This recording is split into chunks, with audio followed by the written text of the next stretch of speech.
18 सितंबर को भाद्रपद की पूर्णिमा से पितृपक्ष शुरू हो रहा है, जो 2 अक्टूबर तक रहेगा।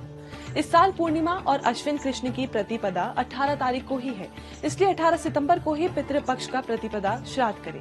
पितृपक्ष की शुरुआत पर जानते हैं कि पितृ कौन होते हैं, पितृपक्ष को श्राद्ध पक्ष क्यों कहते हैं, किस दिन किसका श्राद्ध करना चाहिए और घर पर श्राद्ध करने की विधि क्या है। घर परिवार के मृत लोगों को पितर माना जाता है। पितृपक्ष में पितरों की शांति के लिए उन्हें श्रद्धा पूर्वक याद करते हुए पिंडदान, तर्पण और धूप दान करते हैं। इसी वजह से पितृपक्ष को श्राद्ध पक्ष भी कहते हैं। मान्यता है कि पितृपक्ष में घर परिवार के पितर देव अपने वंशजों को देखने के लिए धरती पर आते हैं और हमारे द्वारा किए गए श्राद्ध से तृप्त होकर लौट जाते हैं।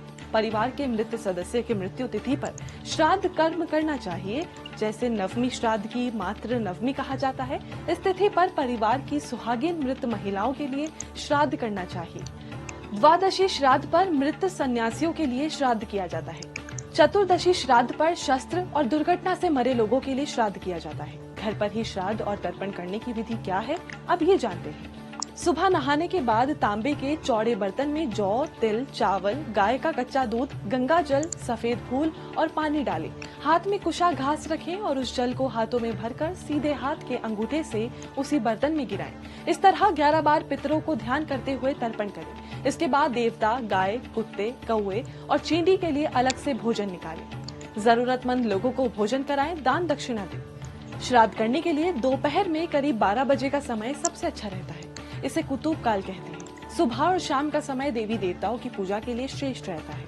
वहीं कौन किसका श्राद्ध कर सकता है, अब ये जानते हैं। किसी मृत व्यक्ति का कोई पुत्र न हो तो भाई, भतीजे, माँ के कुल के लोग या शिष्य श्राद्ध कर सकते हैं। इनमें से कोई भी ना हो तो कुल पुरोहित या गुरु श्राद्ध कर सकते हैं। पिता के लिए बेटे को श्राद्ध करना चाहिए। बेटा ना हो तो पत्नी करे और पत्नी भी ना हो तो सगा भाई श्राद्ध कर सकता है। माता पिता कुंवारी मृत कन्या का श्राद्ध कर सकते हैं। दामाद और ससुर भी एक दूसरे के लिए श्राद्ध कर सकते हैं। वहीं बहू अपनी मृत सास के लिए श्राद्ध कर सकती है।